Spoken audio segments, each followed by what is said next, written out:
Coming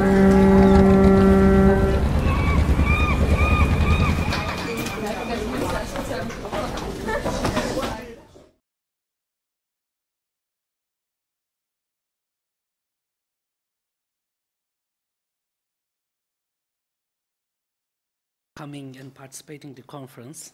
Hopefully you will share your views and comments and questions during the Q&A session. But before that, I'm so sorry for last minute technical problems. We are a little bit late, 5 minutes late. We are starting 5 or 6 minutes or something like that.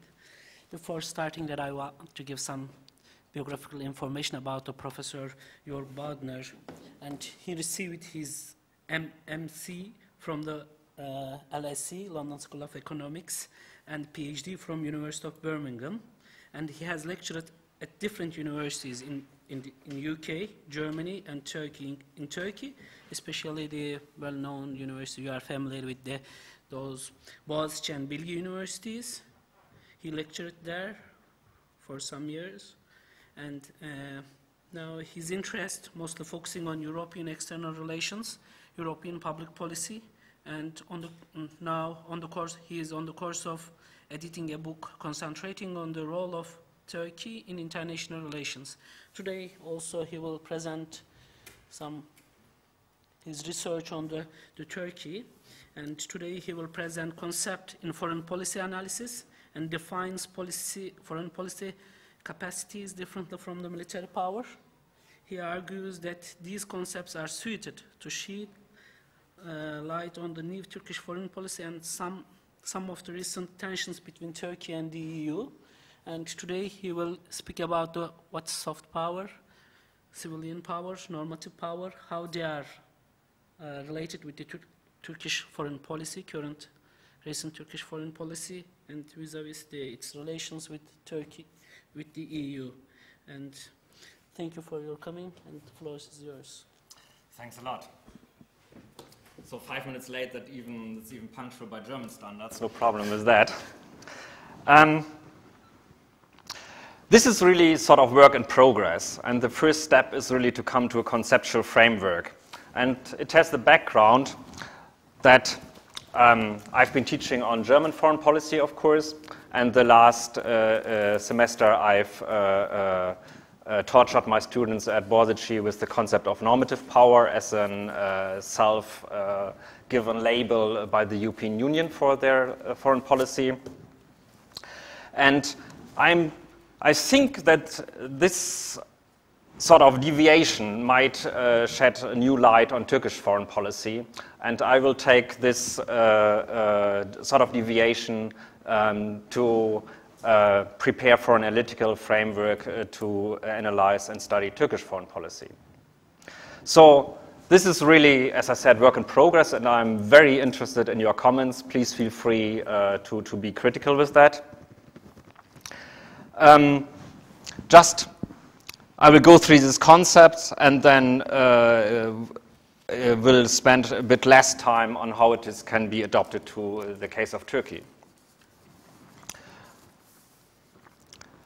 So, again, why I think it is important. Turkish foreign policy is very much discussed. It is heatedly debated. There is a large amount of articles, in particular in Turkey, but also in Western Europe.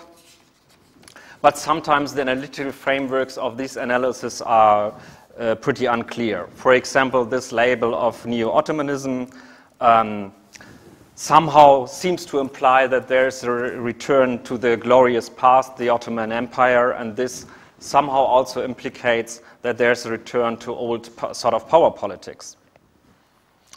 Whereas new concepts should be more suited to analyze foreign policy, which take into consideration that there are other options than the traditional power politics we had or the world had 100 years ago. So to start with, for the very broad picture, as you all know and probably had in the first semester of international relations, we have this eternal debate between the liberalists and the realists, that the one constructs the world as anarchical, to put it very, very easily, and there are states which aim to have increase their power position in absolute terms and in terms relative to other powers. Then there are realists, then there are liberalists who basically study the possibility and study the way in which a world order is constructed, in which international institutions are built. And so this is then often also put in the terms of the Hobbesian world of anarchy, of the Kantian eternal peace. So we have these two schools, very roughly speaking, but what is more interesting to me and is the general tendency if you have these eternal debates between two schools, how can you combine it, or how can you really analyze which analytical model, which theoretical model is suited for a particular case. You have, or you should take into account that these are two possibilities, that there is classical power policies and there is the possibility to come to understandings, to come to institutions, and to come to international cooperation. So one way to account for this possibility of different policies, of different situations, is that you study the mod of impact. And this has, for example, done by the distinction between hard power and soft power. So hard power means coercion and military capacity. Soft power means attraction. So the definition of power, for example, by Stephen Hughes, that you can influence another actor's action. In the extreme case, you can force him to perform a particular action, can have different motivations. It can be done or it can be motivated by coercion, or it can be motivated by attraction. Both is possible. And we have to have a look at the cases, what actually is the mod of action, what is actually the impact in question.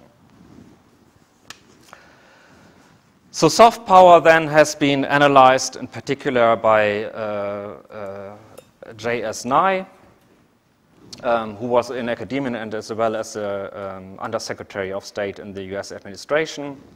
He distinguished between military power, economic power, and soft power. So military power would be coercion, deterrence, protection, and the mechanisms in force would be threats. By coercive diplomacy, and other instruments would be war and alliances. Economic power would work with the instruments of inducements and coercion, but in the sense of payments and sanctions and aids and bribes. So soft power then would work by attraction and agenda setting. And there he gives a very broad definition of how this can happen or to what area this can relate to. This can be done in certain policies. This can be done by institutions. This can even go farther and encompass the culture, which is the base of institutions, and the basic values of a society. So, and he was studying then the impact or the degree of attraction, in particular the United States had, at all these levels. The instrument would then also be public diplomacy and bi- and multilateral diplomacy. One comment on that. I think economic power and soft power are pretty much overlapping. Just to give a very detailed example, but which should make the case clear. If you have the example of the German central bank, you could argue that this is some policy which is attractive. The idea that you have an independent central bank then has been transferred to the European Central Bank. So this would be soft power, the attraction of a superior policy solution.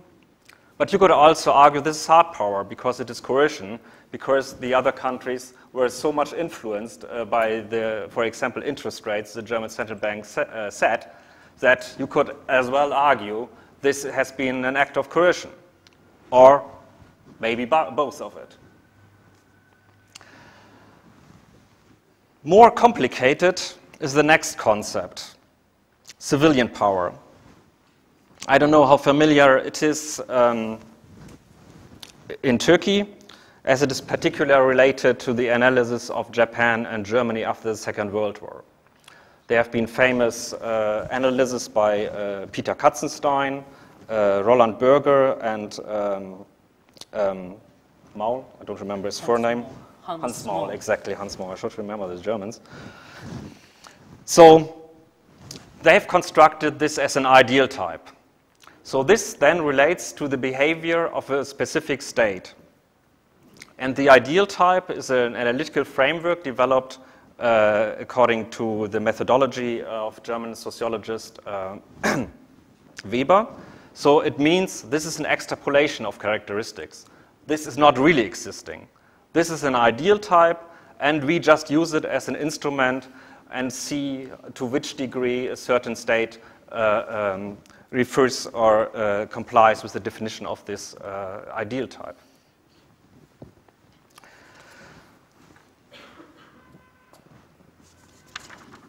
Sorry. Then the characteristics of this ideal type are the acceptance of the necessity of cooperation, are the concentration of non-military, primarily economic means for national goals, and the willingness to develop supranational structures. So a state is sort of specialized on cooperation, on economic development, and on the development of supranational structures. So the cases in question which have been sort of used to construct this ideal type are Japan and Germany after the Second World War. They had been demilitarized after the catastrophic end of the Second World War, and then they had developed only a very limited military capacity. Japan had some sort of armed police as self-defense forces. Germany had a limited army, which until the 1990s was not allowed to leave the German soil. So it was constitutionally bound to be only used in case of self-defense on the own soil.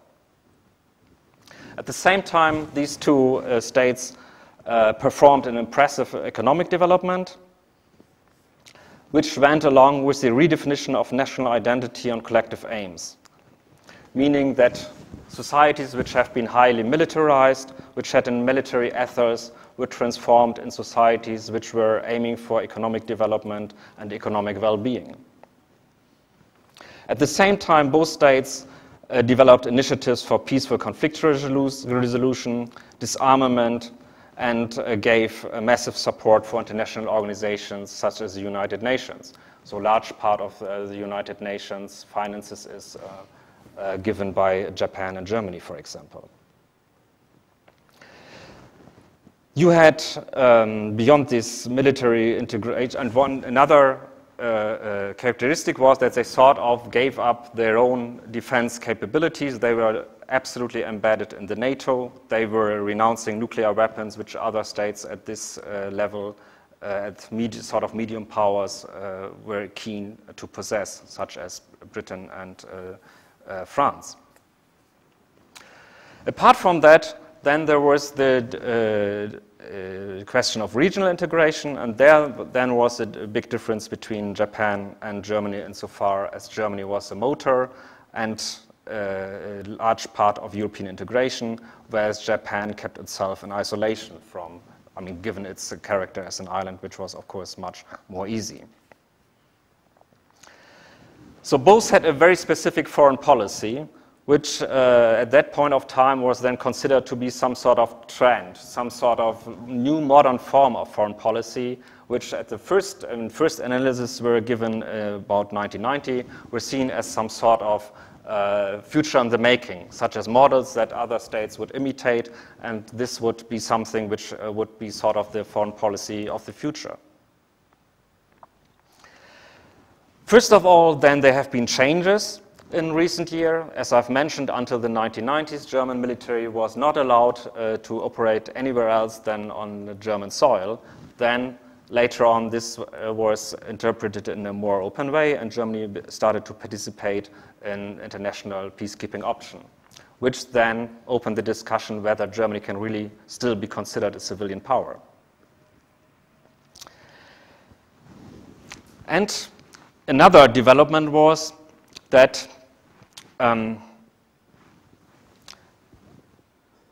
it was put, this particular case of foreign policy was put into the context of the international system. It was not seen anymore as some sort of model for the future, but it was seen as a sort of niche in the international system. These states could adopt this model in the international system on a particular historical situation and dependent on a benevolent hegemon. That was sort of the accusation which Germany and Japan met, that they would be free riders, that they would benefit from the security NATO would provide without participating too much in the costs. However,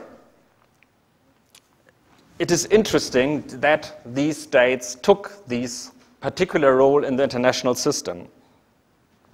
And this then has also be analyzed in the terms of the domestic consideration, which were on the base of this adoption of this rule model. And this is, in my view, also the interesting thing about the concept of civilian power, that, as the name nearly says it, it does not only refer to the international system, but also to domestic considerations. Berger, for example, has analyzed it as a political project of a new elite which was deeply suspicious of the military elite and ethos, thus aiming to limit the power of the military and to establish a new security culture. Meaning that this adoption of a new rule in the international system served also domestic purposes. Even or despite being a conservative, liberal conservative elite, there was a deep suspicion of the old military, which was, in the German case and also in the Japanese case, sort of a state in the state, which had a very strong position in society and dominated the society also in terms of values and in terms of opinions.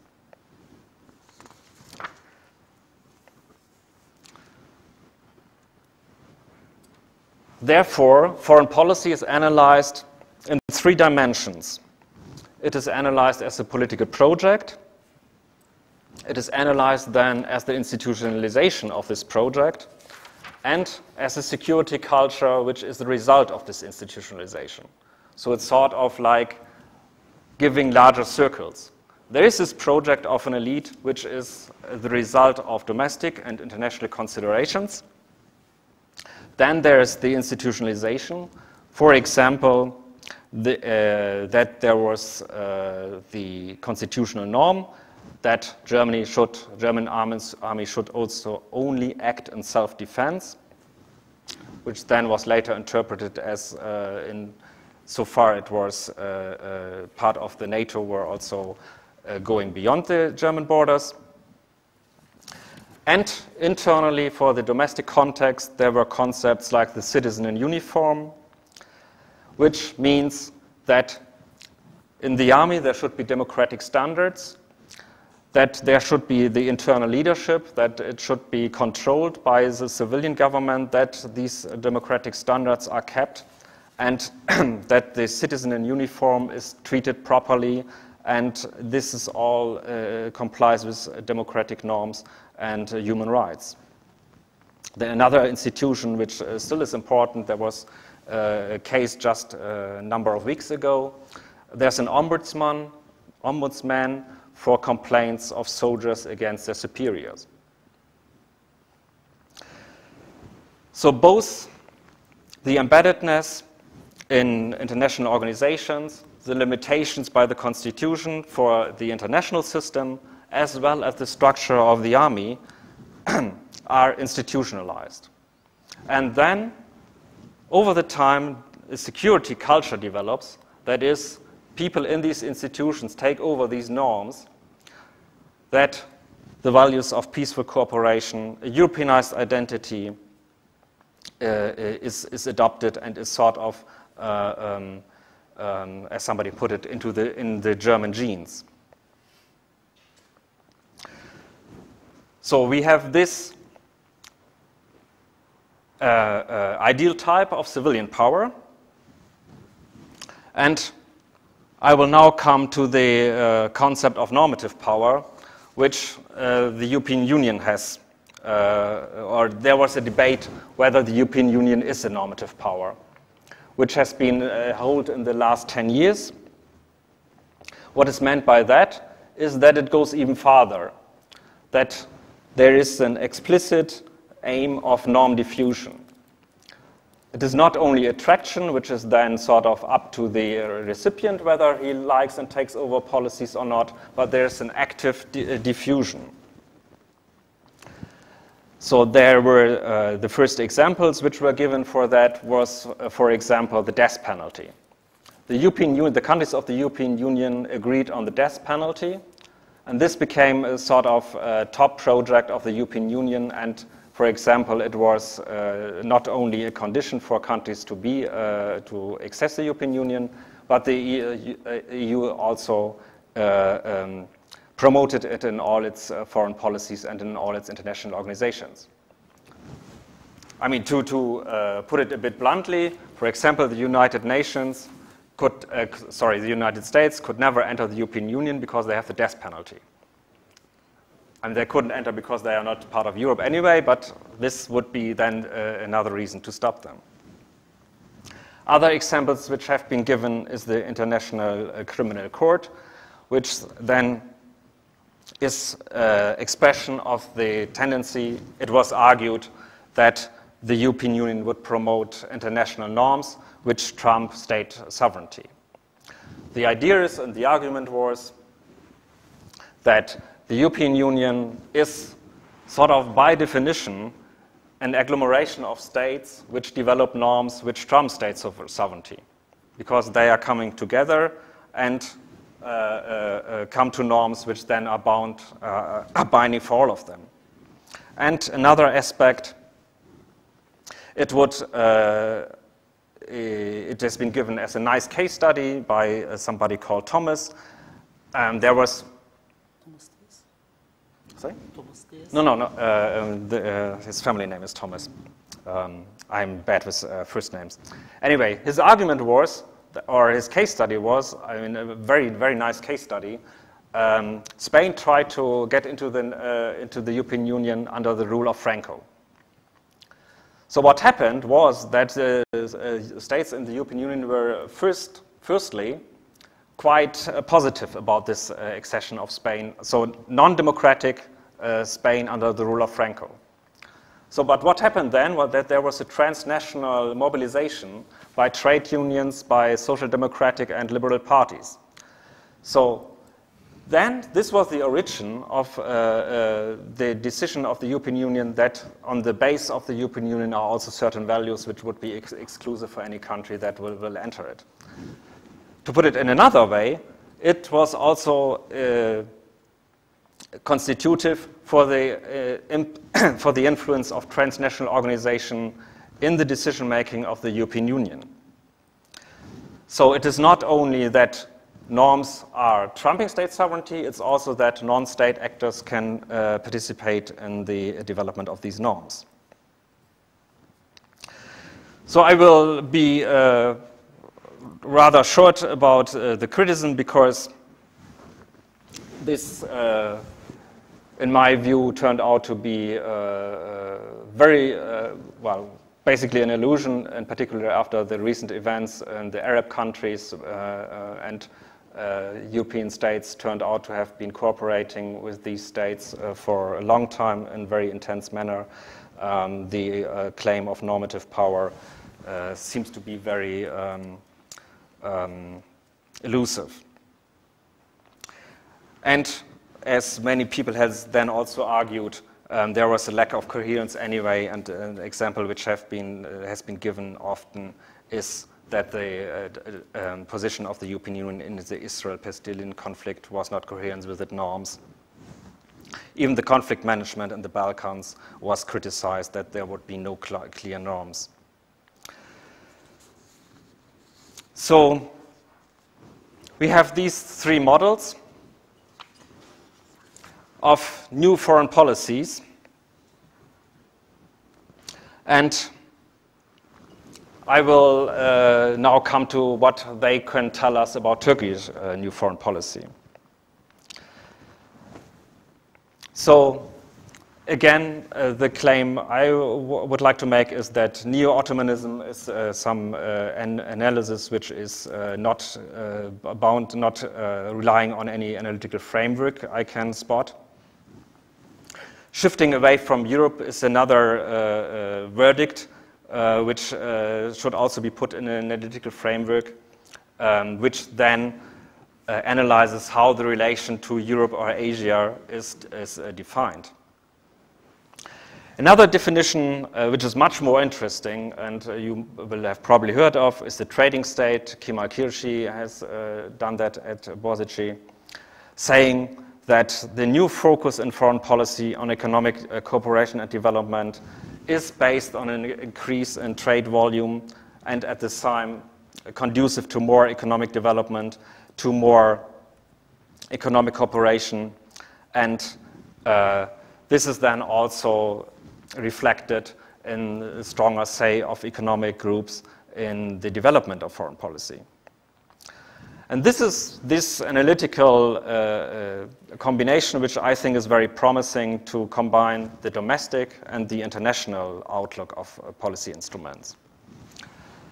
So I would even go further and would propose to analyze to which extent Turkey's foreign policy is even fits with the definition of civilian power. Again, as said before, this is an ideal type, so we are talking to which degrees it approaches this form of civilian power. If we take these characteristics, the acceptance of the necessity of cooperation, we have, and I will be only brief because you have heard it, I think, 1,000 times before, the zero problem is neighbors approach, the considerable improvements of the relations to Armenia, to Syria, to Greece, and even to the Iraq with the contacts with the Kurdish self-government and so on.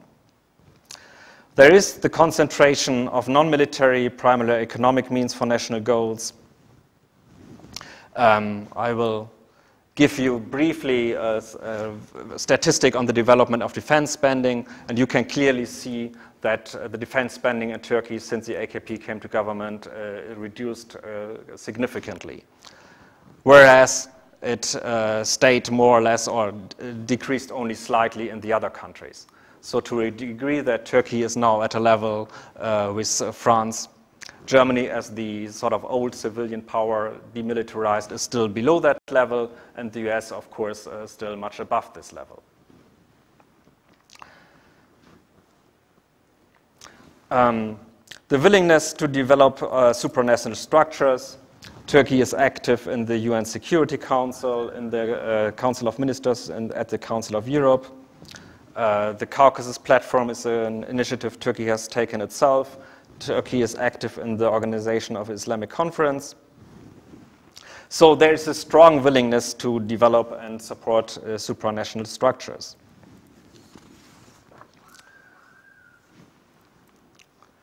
So what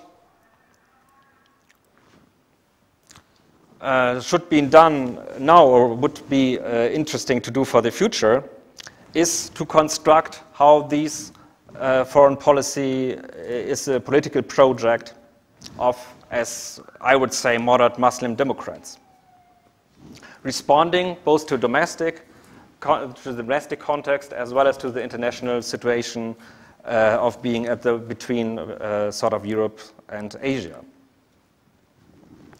And in a similar way as this ideal type of civilian power has come into being, I would argue that there's an institutionalization, that the civilian dominance about the military, above the military, is part of this project, as well as the embeddedness of Turkey in the European Union was envisaged. So there is this civilian element both in the international relations as well as in domestic relations. And the security culture would be something which is changed by the discourse. The discourse of soft power has at least two directions. Firstly, it is directed against this defensive nationalism, which sets Turkey apart from its neighbors and sees Turkey surrounded by neighbors. And it includes also an acknowledgement of cultural diversity.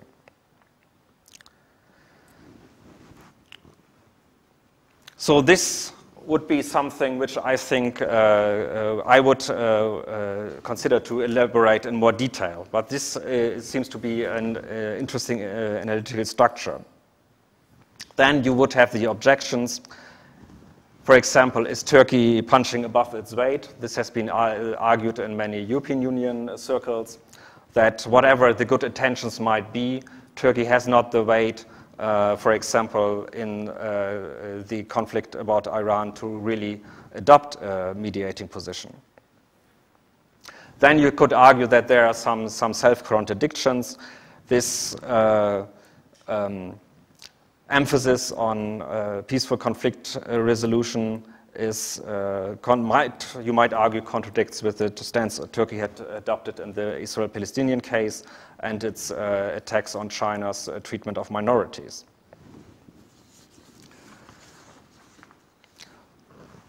So another interesting point, which then comes back to this distinction, is the distinction between civilian power and normative power.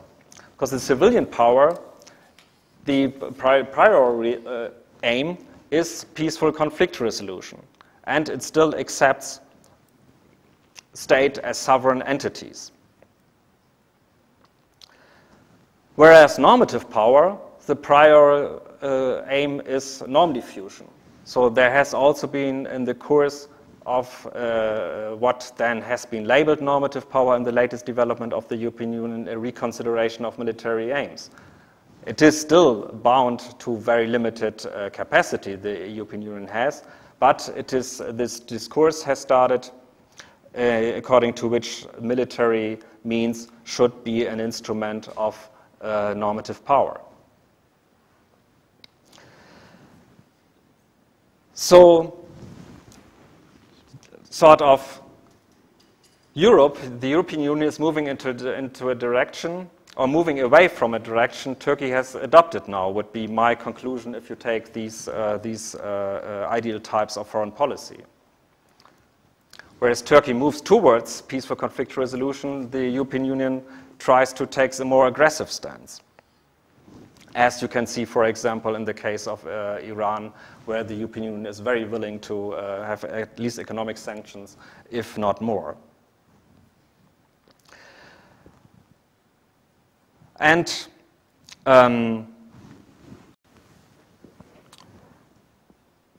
it is a drastic overestimation of the European Union to consider itself as a normative power in world relations, I would argue, at the end of the day.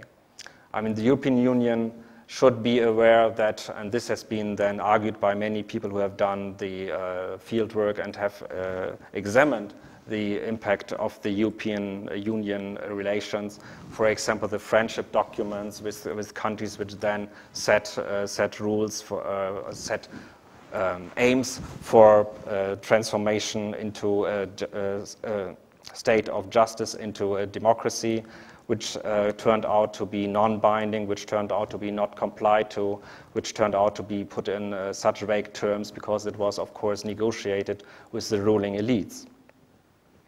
So the European Union should be reducing its ambitions, in my view, and should not overestimate the role they can push norms into international relations, which then, of course, has also neglected that there are not only these normative aims, but there are also more interest-related interests. For example, of course, the cooperation with Libya was also strongly based on the interest the European Union had in to stop refugees from entering the European Union. It was not only that, to a much minor part, the interest of the European Union to promote democratic development in Libya. So, as a conclusion, Soft power seems to me a very interesting part which can be analyzed as a mode of influence in the future. But it should also be made clear that this is not the only mode of influence. There is still hard power and there's soft power. And the role of Turkey will be very interesting to see, of course, after the revolutions or the democratic mobilization in the Arab countries. Turkey might really become an example of policy solutions which these countries might want to imitate.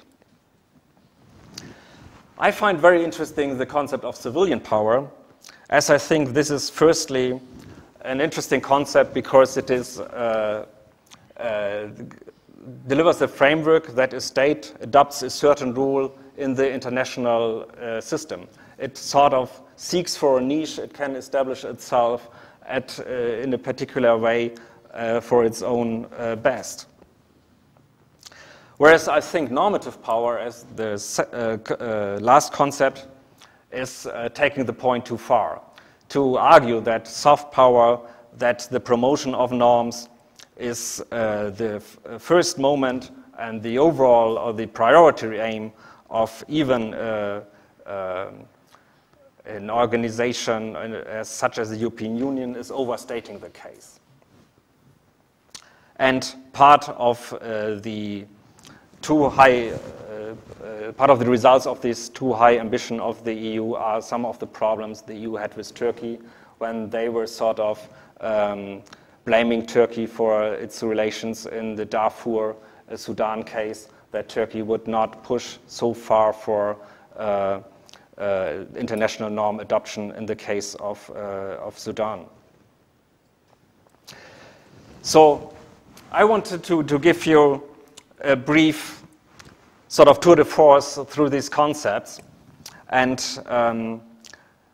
I very welcome you to give comments and criticism on the concepts, on the analytical framework which might result from that, and on Turkey-EU relations. Thank you, Professor Baudner. I think it is really very thought-provoking speech. Thank you for that. And then floor is yours. Your comments, questions, you're welcome. If not, I will abuse being a chair, and then I will ask some questions.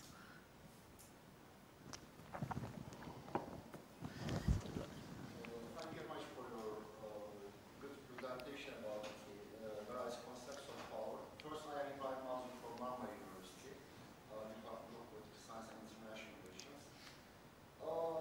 Just one, small, perhaps, comment about the classification of economic power as soft power, and one question for that. First, I also think that the broader classification justified especially differentiating on the economic power, hard power, and soft power is, I think, very problematic in some aspects. And there are a lot of overlaps in which one you had also exemplified in terms of economic power and soft power. So while you were saying that, I was thinking about some operations of the development aids or the policies of the development aids. For example, in recent years, some institutions in Turkey, especially TİKA, an international cooperation agency, has been involving into the development aid activities in some parts of the world, especially in the Central Asia and Africa. And I just remember while these institutions' president was saying that there is some sort of war of aids among some institutions, like between TİKA, Swedish Cooperation Agency, USAID, for example. So would it be, since now, would it be possible to divide concretely the economic power and the soft power by looking at these, development operations, aids operations? And while you were arguing especially about the Turkish foreign policy in terms of the civilization power, I also think that we can trace these aspects in Turkish foreign policy as well, in terms of the public diplomacy, because, you know, everybody knows that it is not only a question of the economic aid activity, but it is also a question of the public diplomacy. Especially, I just recall some efforts of Turkey during the memberships of the, the candidate membership of the UN Security Council, because it's a question of voting as well, as you know, and these economic aids may be very well tools of getting these positive votes, on the other hand. So what do you think about that?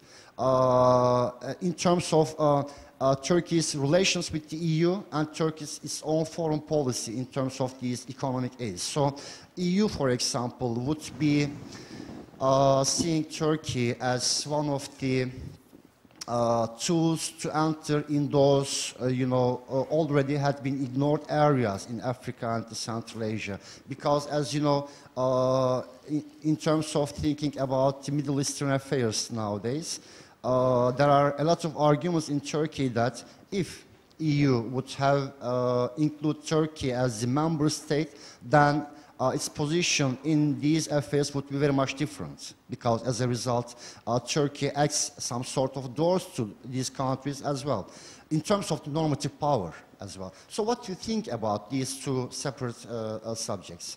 Thank you very much. In fact, I would strongly agree on the point that soft power and economic power are difficult to distinguish and often operating together, because often help packages for these countries are conditioned by free market developments and are not always beneficial for the recipient countries. One major obstacle to the development of many countries, in particular also in the Arab countries, is that the European market is still closed to agricultural products, which is a very big problem for these countries, in particular as then European products are highly subsidized and then are partly cheaper than the products in these countries itself, so that they sort of import agricultural products from Europe, which does not fit at all with the self-proclaimed role of the European Union of promoting development and promoting both economic and social development.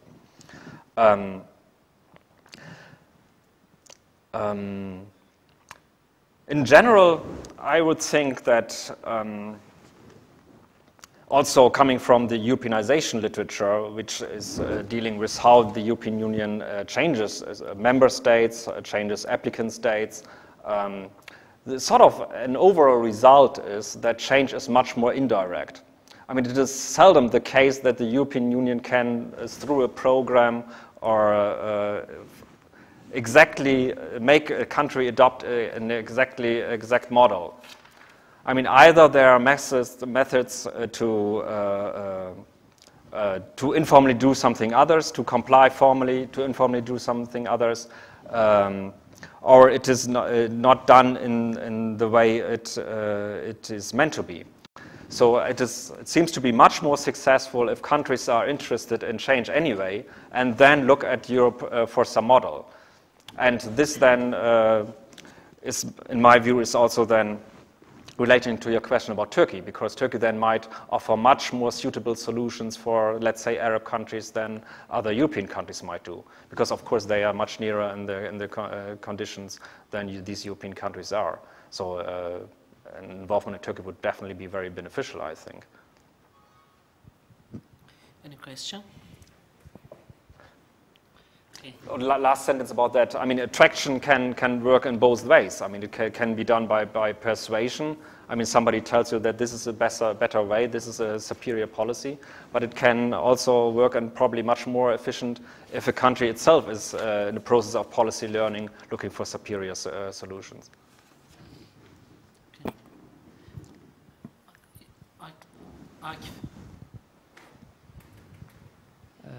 I'm sorry, I was late, so I missed some parts of your speech. Don't worry. I'm not sure if you had any, if you said anything about this, but I think it seems to me that these definitions of power or classifications of power take for granted that we are still living in the Westphalian international system. I mean, there is a national interest, and everything you do, whatever you do in your foreign policy, is influenced or shaped by this national interest.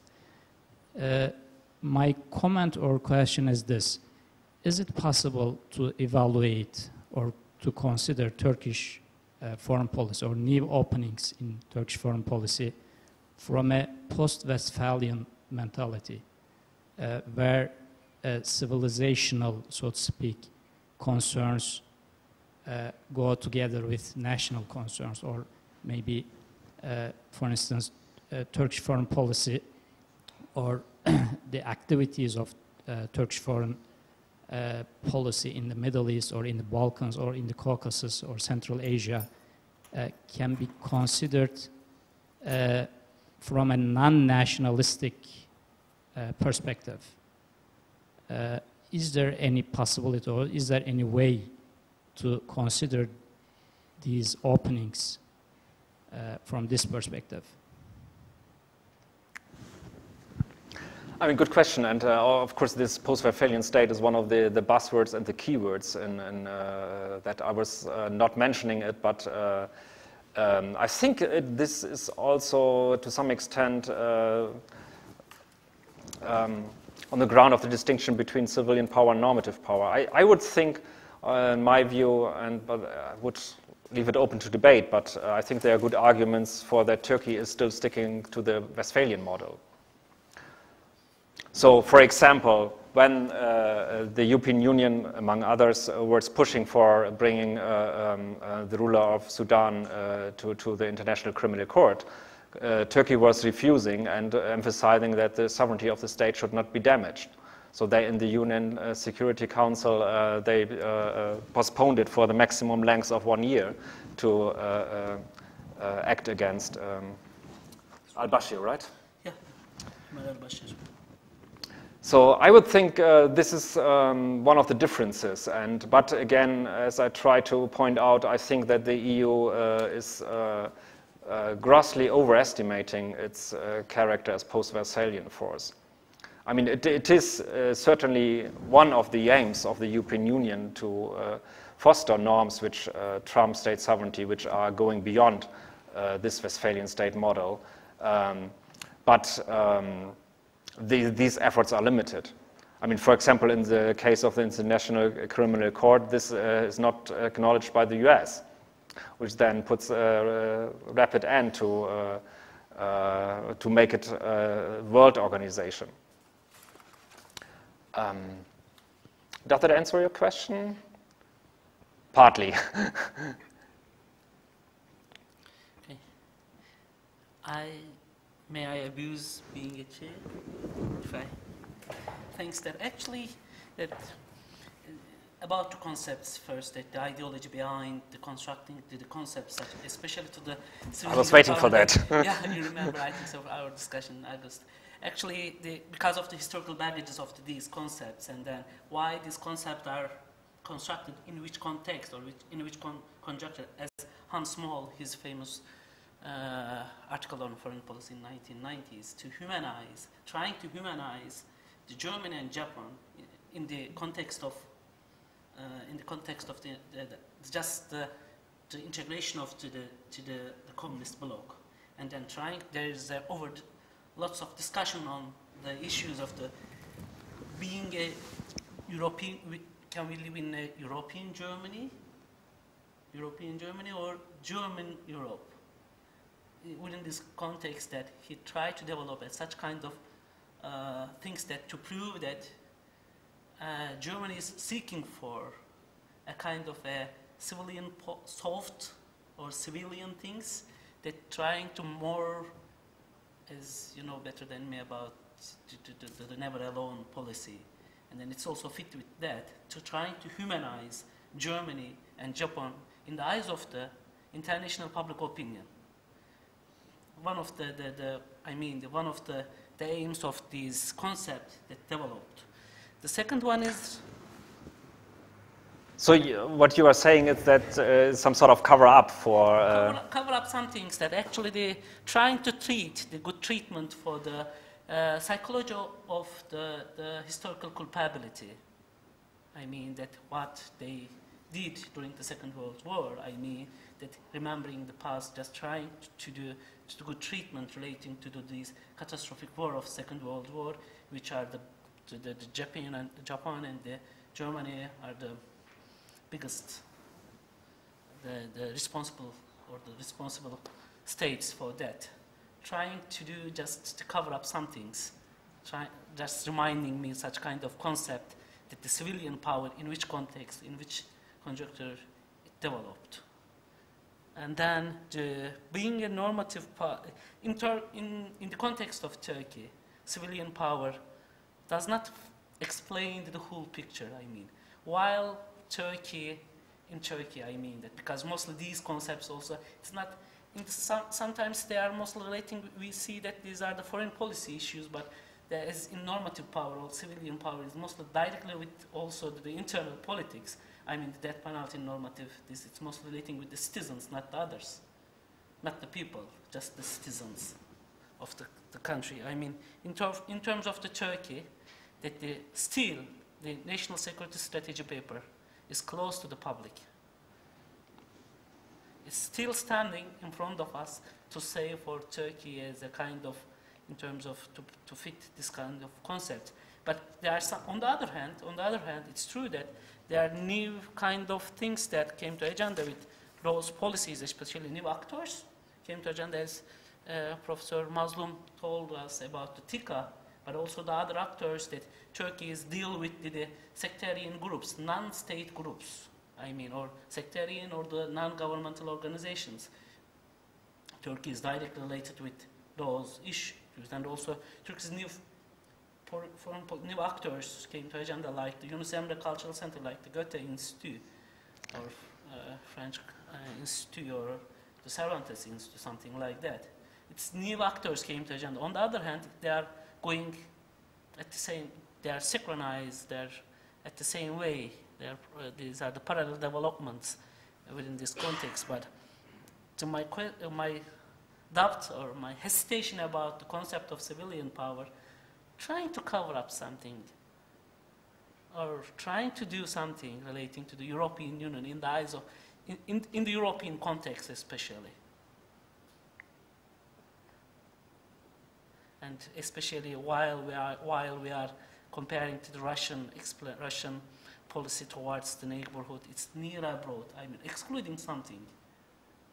You know, it's near abroad. The concept of near abroad is like excluding something from the center. But the Europeans are something shows us more accommodative powers of Europe, the neighborhood policy. I mean, being a neighbor is more inclusionary rather than being an abroad. These conceptualizations also bring to the mind that how it's working on it. But within the civilian or normative power also in the European context, it is tragic that the European Union policy, European Union treaties or agreements relating to the foreign policies or the external trade relations with these neighboring countries includes the human rights issues, but do not have any article relating to the agreements with the Uzbekistan or China or any to Chile. Do not include any kind of the human rights issues. How can we say that these are a normative power or civilian power, I mean? Well, I was trying to argue that this is that I don't think that the European Union can really be considered as a normative power. I mean, this was an attempt to put this element of soft power, of persuasion, analytically on the spot in the first place of the analysis. But I think this is misguided.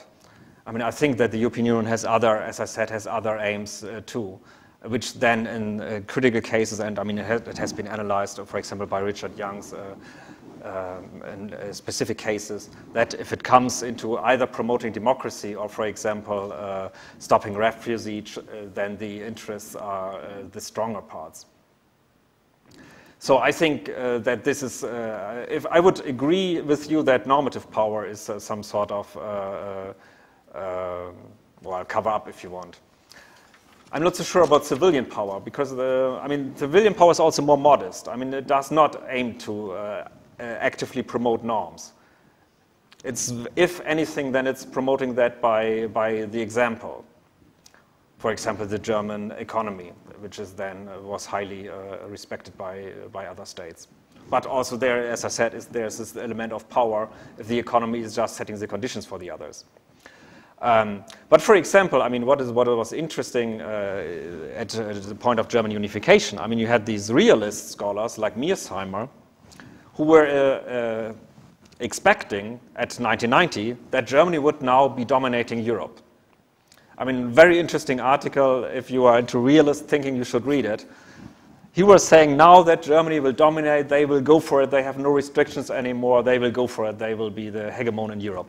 And this simply did not turn out like that, because it was institutionalized, Germany was embedded, and it was also the security culture, meaning the thinking which surrounds these institutions, that Germans considered themselves to be Europeans and acted very cautiously and had these 2+4 negotiations which then further reduced German military and as some has argued, Germany agreed on the European Monetary Union in order to make clear to the neighbors that it is deeply embedded in the European context and does not want to dominate Europe.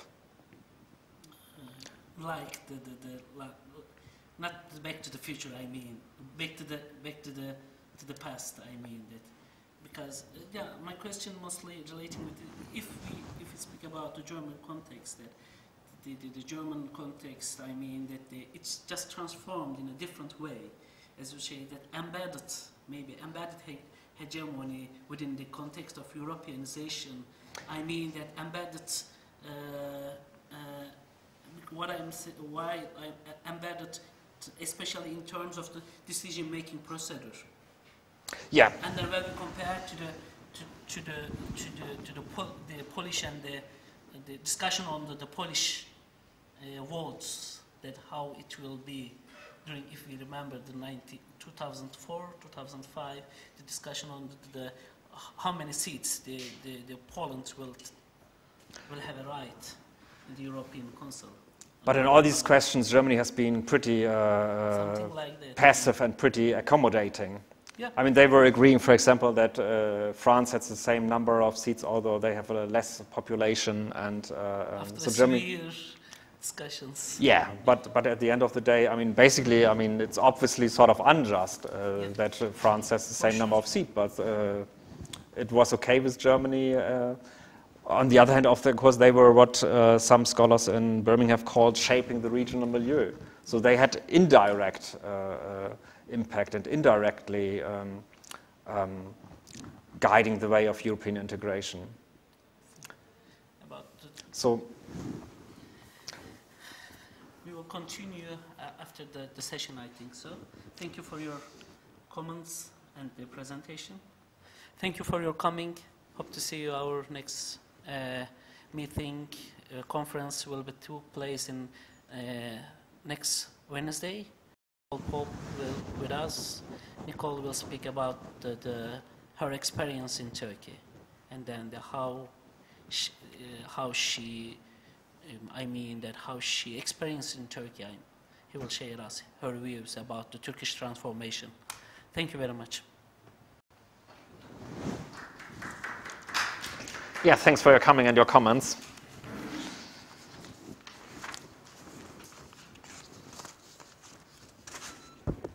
Hocam, bunlar bir şey istemişlerdi ama bu it's very interesting that